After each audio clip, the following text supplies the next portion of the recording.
नमस्ते दोस्तों, मनमोहक हिंदी कहानियाँ चैनल में आप सभी का स्वागत है। आज की हमारी कहानी है सोच की दिशा। आपको हमारी कहानी पसंद आती है तो वीडियो को लाइक, शेयर एंड चैनल को सब्सक्राइब जरूर कीजिएगा। असीम अपने प्रोजेक्ट के सिलसिले में बेंगलोर चले गए थे और मैं अकेली घर में बोर हो रही थी। 5 दिन तो फिर भी ऑफिस में कट गए थे, लेकिन आज शनिवार के दिन घर में अकेली क्या करूं, समझ नहीं आ रहा था। असीम को फ़ोन मिलाया तो पता चला वो अपने काम में बहुत व्यस्त थे। अपने लिए एक कप चाय बनाकर मैं टेरेस पर जा बैठी। चाय पीते हुए सर्दी की गुनगुनी धूप बहुत भली लग रही थी। आज मेरे विवाह को पूरे 6 माह हो गए हैं। असीम के प्यार में आकंठ डूबे ये दिन कब बीत गए मुझे पता ही नहीं चला। असीम से हुई पहली मुलाकात आज भी दिल में गुदगुदी सी मचा जाती है। एक दिन मैं अपने लिए कुछ कपड़े खरीदने बाजार गई थी। शॉप पर पहुंचकर मैंने एक ऑरेंज कलर का सूट पसंद किया और उसे अपने ऊपर डालकर आईने में देखने लगी कि वह मुझ पर जचता है या नहीं। तभी मेरे समीप से एक युवक धीरे से ये कहते हुए निकल गया, कोई और देखिए ना, यह बिल्कुल नहीं जच रहा। हैरत से मैंने उसकी ओर देखा। वह आराम से दूसरे काउंटर पर शर्ट देखने लगा। असमंजस स्थिति में मैंने वह सूट काउंटर पर रख दिया और एक मैरून कलर का सूट लेकर स्वयं को आईने में निहारा। अब की बार मुस्कुराते हुए उसने सहमति में गर्दन हिलाई। पता नहीं क्यों मैंने मैरून सूट ही खरीदा और दुकान से बाहर निकलकर एक और चल दी। अचानक मेरे कानों में स्वर पड़ा, हेलो। मैं ठिठक गई। मेरे सम्मुख वही युवक खड़ा मुस्कुरा रहा था। मैंने घूरकर उसे देखा। कौन हैं आप और इस तरह परेशान करने का क्या मतलब है? अरे, एक तो सूट खरीदने में मैंने आपकी मदद की, थैंक्स कहना तो दूर, उल्टा आप मुझ पर नाराज हो रही हैं। मैं धीमे से मुस्कुरा दी। वह बोला, थैंक्स, कम से कम आपने मेरी पसंद का मान तो रखा। चलिए इस खुशी में एक एक कप कॉफ़ी हो जाए। अरे अरे, ना जान ना पहचान, आप तो गले ही पड़ने लगे। मैं थोड़ा तुनक गई। वह मुस्कुराते हुए बोला, आप भले ही मुझे ना जानती हों, पर मैं आपको अच्छी तरह जानता हूँ। आप सॉफ्टवेयर इंजीनियर हैं और एक मल्टीनेशनल कंपनी में जॉब करती हैं। मैं डर गई। कौन हैं आप और कैसे जानते हैं मुझे? वह मुस्कुराया, डरिए नहीं, मैं भी आपकी ही कंपनी में प्रोजेक्ट मैनेजर हूँ। कितनी ही बार आपको ऑफिस में देखा है। मैंने इत्मीनान की सांस ली। उसने पूछा, क्या मैं आपका नाम जान सकता हूँ? जब इतना कुछ खुद जान लिया तो नाम भी खुद ही जान लीजिए। ये कहकर मैं तेजी से आगे बढ़ गई। अब ऑफिस में मेरी नज़रें उसे तलाशती रहती थी। एक सुबह ऑफिस के लिए निकली तो बहुत तेज बारिश हो रही थी। मैं बस स्टॉप पर खड़ी बस का इंतज़ार कर रही थी। तभी उसकी कार आकर रुकी। बैठिए प्लीज़, मैं भी ऑफिस जा रहा हूँ। मैं खुद चली जाऊँगी, मैंने हिचकते हुए कहा। देखिए, बारिश बहुत तेज़ है, हो सकता है बस देर में आए। उसने जिरह की। झिझकते हुए मैं उसके बराबर की सीट पर बैठ गई। उसने कार आगे बढ़ा दी। कुछ पल की खामोशी के बाद वह बोला, उस दिन क्या नाम बताया था आपने अपना? कनखियों से उसे देख मैं मुस्कुराई। मैंने तो नाम बताया ही नहीं था। अच्छा, अगर बताती तो क्या बताती? मैं खिलखिला पड़ी और बोली, प्रीति नाम है मेरा और मैं असीम। वो बोला। अब वह अक्सर कभी ऑफिस में तो कभी बाहर मुझे मिलने लगा था। उसकी बातों का अंदाज बहुत दिलचस्प था और सच कहूँ तो उसका साथ मुझे भाने लगा था। उसने बताया था कि पिछले 3 सालों से वह पूना में जॉब कर रहा था और 6 महीने पहले ही नौकरी बदलकर नोएडा में आया था। असीम के साथ मेरी दोस्ती बढ़ने लगी। जल्दी ही हम एक दूसरे को चाहने लगे। एक दिन ऑफिस के बाद हम कॉफ़ी हाउस गए। कॉफ़ी पीते हुए अचानक उसने मेरा हाथ थाम लिया और भावुक स्वर में बोला, प्रीति, माँ मुझ पर शादी का दबाव डाल रही है। उन्होंने मेरे लिए एक लड़की भी देख ली है। मेरा दिल धक से रह गया। आंखों में गुस्से के लाल डोरे तैरने लगे। चिढ़कर अपना हाथ खींचते हुए मैं बोली, मुझे यह सब क्यों बता रही हो? उसने टेबल पर रखे मेरे हाथ को पकड़कर कहा, प्रीति, तुम यह नहीं पूछोगी मैं क्या चाहता हूँ? मुझे क्या मतलब? मैंने हाथ छुड़ाना चाहा तो उसने कस कर थाम लिया और बोला, मैं तुम्हें चाहता हूँ प्रीति। बताओ, क्या जीवन के सफ़र में मेरी हम सफ़र बनोगी? मेरे कानों में शहनाइयाँ सी बजने लगीं। मैंने कहा, इसके लिए पहले मुझे अपने घर वालों से बात करनी पड़ेगी। मैं इंतज़ार करूँगा प्रीति। मैं घर लौट आई। 2 दिन तक मैं इस असमंजस में रही कि घर वालों को असीम के बारे में कैसे बताऊं। लेकिन तीसरे दिन मम्मी ने यह समस्या खुद हल कर दी। मैं ऑफिस के लिए तैयार हो रही थी।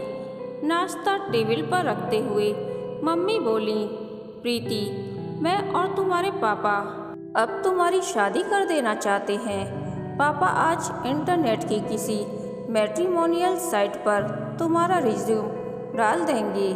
नहीं मम्मी, अभी ऐसा मत कीजिए। क्यों? क्या तुम अभी शादी नहीं करना चाहती? नहीं मम्मी, ऐसी बात नहीं है, मैंने धीरे से कहा। फिर क्या बात है प्रीति? बताओ, क्या तुम्हें कोई लड़का पसंद है? पास बैठकर मम्मी ने स्नेह से पूछा। मैंने धीमे से सहमति में गर्दन हिलाई। मम्मी मुस्कुरा दी। अरे, इसमें शर्माने की क्या बात है? लड़का तुम्हारी पसंद का हो, देखा भला हो तो इससे अच्छी बात और क्या हो सकती है? इतने में पापा भी वहां आ गए। सारी बात जानकर बोले, तुम्हारी मम्मी ठीक कह रही हैं प्रीति। बताओ, कौन है वह लड़का? मैंने असीम के बारे में बताया। उन्होंने तुरंत असीम के पापा मिस्टर कपूर से फ़ोन पर बात की और संडे को उन्हें लंच पर बुला लिया। असीम और उसके मम्मी पापा आए और हमारा रिश्ता पक्का हो गया। 2 माह के अंदर मेरी शादी भी हो गई। आंखों में इंद्रधनुषी सपने संजोए मैं असीम के घर आ गई। अभी मैं अतीत की यादों में खोई हुई थी कि मोबाइल की घंटी बज उठी। मेरी छोटी बहन पूजा का फ़ोन था। दीदी, गैलेक्सी में बहुत अच्छी इंग्लिश फिल्म लगी है, चलो देख आते हैं। मैं आधे घंटे में पहुंच रही हूँ। मैं खुशी से चहकी। घर पर अकेले बोर हो रही थी। मेरे लिए इससे अच्छा और क्या हो सकता था। मैंने और पूजा ने फिल्म देखी और पास के गुजराती रेस्तरां में लंच किया। फिर पूजा को घर जाने के लिए बस में बैठाकर अभी मैं मुड़ी ही थी कि सामने से आ रही एक युवती को देख ठिठक गई। वह भी मुझे देखकर रुकी और चहकते हुए मेरे गले लगकर बोली, प्रीति, तुम यहाँ? अपनी सहेली रेखा से मिलकर मैं भी बहुत खुश हो गई। मैंने स्नेह से उसका हाथ कसकर थाम लिया और बोली, मैं काफ़ी समय से दिल्ली में हूँ, तुम अपनी कहो, तुम यहाँ कैसे? कल मेरी मौसी की लड़की की शादी है, वही अटेंड करने आई हूँ। परसों वापस पूना चली जाऊँगी, उसने बताया। रेखा और मैं स्कूल में अच्छी सहेलियाँ थे। 12वीं के बाद बीटेक करने के लिए रेखा पूना चली गई और मैंने दिल्ली में एडमिशन ले लिया। उसके बाद हम दोनों का कोई संपर्क नहीं रहा। आज इतने समय बाद एक दूसरे को देख हम बहुत खुश थे और गप्पे मारने के इरादे से पास की ही एक कॉफ़ी हाउस में जा बैठे। मैंने कॉफ़ी ऑर्डर की। रेखा बोली, प्रीति, तुझे देखकर तो वक्त के बीतने का एहसास ही नहीं हो रहा। अब भी बिल्कुल वैसी ही दिखती हो। तभी तो मैंने देखते ही पहचान लिया। लेकिन तुम अपना ख्याल नहीं रखती लगता है, कितनी कमज़ोर लग रही हो। अच्छा, शादी वादी की या नहीं? उसे गौर से देखते हुए मैंने पूछा। पहले तू अपनी बता, तेरी शादी कब हुई?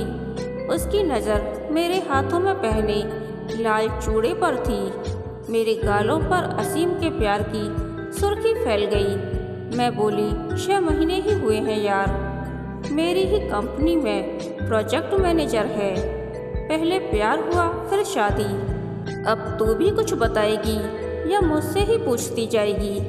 मैंने उसे प्यार भरी झिड़की दी। उसने एक गहरी सांस भरी। मैं तेरी तरह खुशकिस्मत नहीं हूँ प्रीति। अफेयर तो मेरा भी हुआ, लेकिन शादी नहीं हुई। वो मुझे छोड़कर चला गया। उसकी आंखें भर आईं। क्या मतलब? कौन था वह? खुलकर बता ना। मुझे उससे सहानुभूति हो आई थी। रेखा बोली, वह भी पूना में मेरी ही कंपनी में था। धीरे धीरे हम एक दूसरे को चाहने लगे और यह चाहत इतनी बड़ी कि हम दोनों एक ही घर में साथ साथ रहने लगे, लिव इन रिलेशनशिप में। हाँ, रेखा के चेहरे पर के भाव कुछ बदल गए। पहले तो हमारी अच्छी निभी और हम शादी के बारे में भी सोच रहे थे, लेकिन कुछ ही दिनों बाद हमारे बीच छोटे मोटे झगड़े होने लगे। वो कोई ऐसे मुद्दे नहीं थे प्रीति जिन्हें सुलझाया ना जा सके, लेकिन असीम ने मेरी भावनाओं की कदर नहीं की। बिना कुछ कहे सुने एक दिन नाराज होकर चला गया। तब मुझे पता चला कि उसने तो अपनी नौकरी भी बदल ली थी। असीम, धीरे से मैंने ये नाम बुदबुदाया और रेखा की आवाज़ मुझे कहीं दूर से आती हुई लगी। हाँ, असीम नाम था उसका, असीम कपूर कहकर उसने पर्स से असीम मेरे पति की फ़ोटो निकालकर मेरे सामने रख दी। मुझे सहसा अपनी आँखों और कानों पर विश्वास नहीं हुआ। मेरा असीम रेखा के साथ लिव इन रिलेशनशिप में था। हे भगवान! कॉफ़ी हाउस की दीवारें मुझे घूमती सी जान पड़ी, लेकिन रेखा को मेरे मनोभावों का अंदाज़ा ही नहीं था। मैंने किसी तरह खुद को संयत किया और सहज होते हुए बोली, तुम तो समझदार हो रेखा। लिव इन रिलेशनशिप की उम्र ही कितनी होती है? वो शादी के बंधन में बदल जाए तो ठीक, नहीं तो उसका अंजाम दिल दुखाने वाला ही तो होता है, क्योंकि कोई बंधन तो होता नहीं ऐसे रिश्तों में। पर रेखा, अपने पुराने जीवन को अपने वर्तमान पर हावी मत होने देना। तुम अपने लिए अच्छा सा जीवन साथी ढूंढकर घर बसा लो। तुम ठीक कह रही हो प्रीति, मैं भी यही सोच रही हूँ। रेखा की आंखें नम थीं। थोड़ी ही देर में हमने विदा ली। मन में पीड़ा का गुबार दबाए मैं घर लौट आई और पलंग पर गिरकर फूट फूट कर रो पड़ी।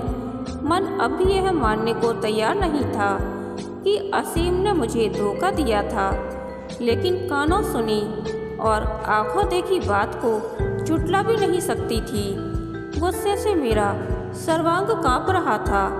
रोते रोते मैंने अपना बैग उठाया और उसमें अपने कपड़े डालने लगी। असीम के साथ रहना अब बहुत मुश्किल था। बैग लगाकर मैं मुड़ी ही थी कि मेरी निगाह टेबल पर रखी हमारी फोटो पर पड़ी। वादियों में आलिंगनबद्ध किए हुए असीम मुझे प्यार से निहार रहे थे। हमारे हनीमून का वह आखिरी दिन था। उस सुबह की स्मृतियाँ मेरी पलकों के रास्ते मन के आंगन में उतरने लगी थी। होटल के कमरे में हम दोनों चाय की चुस्कियाँ ले रहे थे। मैं बार बार असीम को छेड़ रही थी, लेकिन वे गंभीर थे। मैंने वजह जाननी चाहिए तो वह बोले थे, प्रीति, मेरे मन पर एक बड़ा बोझ है। कुछ समय पूर्व मुझसे एक बहुत बड़ी भूल हो चुकी है। आज तुम्हारे सामने स्वीकार करना चाहता हूँ। मेरे जीवन में एक लड़की आई थी। सोचा था उसी से विवाह करूँगा, लेकिन मेरे और उसके स्वभाव में जमीन आसमान का अंतर था। मुझे लगा हम दोनों की निभ नहीं पाएगी, इसीलिए मैंने उसे छोड़ दिया। प्रीति, मुझे शादी से पहले तुम्हें यह सब बताना चाहिए था। मैं मानता हूँ वैवाहिक जीवन की बुनियाद आपसी विश्वास और सच्चाई पर टिकी होनी चाहिए, लेकिन यह सच तुम्हें बताने की मेरी हिम्मत ही नहीं हुई। डरता था कहीं तुम मुझे छोड़ ना दो। क्या तुम मुझे माफ़ कर पाओगी? मेरे मन में एक टीस सी उठी, लेकिन मैंने उसे दबा दिया। मैंने उन्हें ध्यान से देखा। उनकी आंखों में पछतावे के साथ साथ सच्चाई भी थी। उदारता का परिचय देते हुए मैंने कहा था, असीम तुम्हारा अतीत में कुछ भी रहा हो, मेरा उससे कुछ भी लेना देना नहीं है। तुम्हारा वर्तमान और भविष्य मुझसे जुड़ा है। मेरे लिए इससे बड़ी खुशकिस्मती और क्या हो सकती है। मेरे विशाल हृदयता ने असीम को मेरा मुरीद बना दिया था। मुझे ख्याल आया कि इन 6 महीनों में उन्होंने मुझे इतना प्यार दिया था कि मैं अपनी किस्मत पर इतराने लगी थी। लेकिन आज रेखा से असीम के लिए सुनना और उनका लिव इन रिलेशनशिप में रहना मैं बर्दाश्त नहीं कर पा रही हूँ। क्या करूँ? असीम को छोड़ दूँ, वह भी उसकी गलती के लिए जिसका उन्हें पछतावा है, या फिर क्या रिश्ता तोड़ देना इतना सरल है? कश्मकश के अजीब क्षण थे और मुझे बहुत सोच समझकर फैसला लेना था। मेरे इसी फैसले पर मेरा भविष्य, मेरी खुशियाँ टिकी हुई थी। अभी कुछ देर पहले ही तो मैंने रेखा से कहा था कि वह अपनी भूल को जीवन पर बोझ न बनने दे। फिर मैं क्यों असीम के अतीत को वर्तमान में घसीटकर अपने रिश्ते को खराब कर रही हूँ? इंसान अपनी सोच की दिशा बदल दे तो कोई भी बात इतनी महत्वपूर्ण नहीं रह जाती कि उसे सहन ना किया जा सके। मैंने तुरंत निर्णय ले लिया। मैं असीम के अतीत को अपने वर्तमान के बीच नहीं आने दूंगी। इतने में ही कॉल बेल बजी। मैंने दरवाज़ा खोला। सामने असीम को देख मैं हैरान रह गई। प्रीति, मुझसे तुम्हारे बिना रहा नहीं गया। काम जल्दी खत्म करके मैं आ गया। भावावेश में मैं उनसे लिपट गई। मुझे महसूस हो रहा था प्यार के ये पल ही जीवन की सच्चाई है। कहानी के अंत तक बने रहने के लिए धन्यवाद। यह कहानी आपको कैसी लगी प्लीज़ कमेंट करके बताइए।